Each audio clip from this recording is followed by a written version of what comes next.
Lovely. Thank you, Jane. Thank you, everyone, for coming. My name is Paul DuBois. My name's up there. I'll say it again. I'll say my name again. My name's Paul, P-A-U-L, DuBois, D-U-B-O-I-S. The reason why I'm saying my name again is because I'm from Canada, so you may not understand me, but also I've worked a lot in business over the last close to 20 years in this country. And I notice that people throw their names away. Like, who here is good at remembering people's names? I'm not here to show you how to do it, because I'm terrible at it. I'll remember you, and you as well. What were you just eating there? Yeah, so I'll remember you. Like, if I ran into you somewhere in town, don't ask me your name, but I'll remember you. And the ability to remember people's faces is actually something that's only started to be explored. But the reason why I'm repeating my name, which is Paul, is because I see people throwing their names away all the time. And to me, it's like a verbal business card. Does everyone have their cards on them? Everyone got your cards? Some do, some don't. Because even that can be quite difficult at times, because we don't want to give our cards or we forget our cards. But before we get started, I just want you to be aware that if you want to communicate with impact, we've got to know your name. And I want you to think when you're meeting people in those first few seconds, as we've just met right now, we know people make a lot of decisions and choices about you, whether they're good or ill. However, whether you want them to remember you, at least you need to be clear about your name.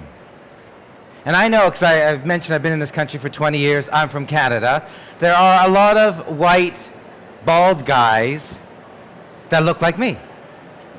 I know I'm not that, fantastic looking. I mean, maybe, but if you get me at a good angle, maybe, right? But there are not many people that sound like me in this country. So I probably have changed my accent. I know I have changed my accent, but what I want you to think about, if you want people to remember you, it's quite useful to just be very clear about your name, but also bring you up. Because I could have changed my accent, but then people wouldn't remember me. But also, I wouldn't be truthful to who I am. And when we're looking in the workplace, or we're looking in the big bad world where everyone needs to be famous, or everyone needs to, do all these things at all different times of day, the main thing I find when I ask people to stand up and present, or do a pitch for a new process or a procedure, or for a new business, when I'm asking them, okay, right, why should I invest in this business, or why should I say to this company that you're the person they should hire or promote or invest in?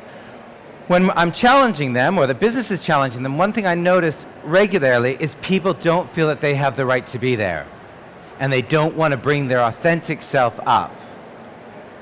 And so I want you to be aware that you need to bring your lovely accents up, wherever they may be from, whether it's regional, different parts of the nation of Great Britain, or international, but also be able to say your name quite clearly.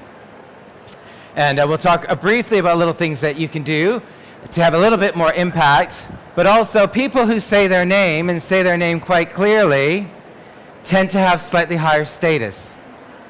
So one of the things that we use a lot to make decisions, and that we use for interactions a lot in the workplace and in business, is status. It's not necessarily conscious, it's slightly emotional, but it is part of this. So I just want you to be aware of it. And also, I'm going to talk briefly to you about the difference between men and women. I don't like to generalize. I don't like to say all men are like this and all women are like that, but there has been a lot of research to take a look at that. There's just some interesting things, particularly around communication. Did you hear the recent one? There's a recent bit.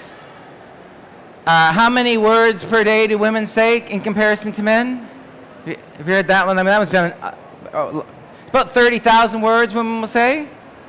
Men, it's between 5 and 10 at most. Depends how chatty you are. Okay, so that's an issue, right? Or is that? I mean, where does that come from? Well, they just discovered a protein. They just discovered a protein that is more common and in higher dosage in women's brain than men's, which causes them to speak more.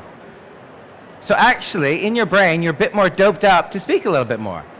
But the good news is, if there are some women out there who don't feel comfortable speaking that much, and maybe they do have low levels of this protein, well, just give them a bit more protein. And then if you're having problems at home and you're cooking dinner, just sprinkle in a little bit more protein. Never know, someone might open up, but it's quite interesting to take a look at how the brain is structured, how we are all different, but there are things that you can be aware of. And when you're looking at communicating, we have to be aware of the other people. So I'll just give you a little bit of understanding about how status has an influence in the workplace. You may or may not be comfortable with status, which is fine, because you have to use it carefully.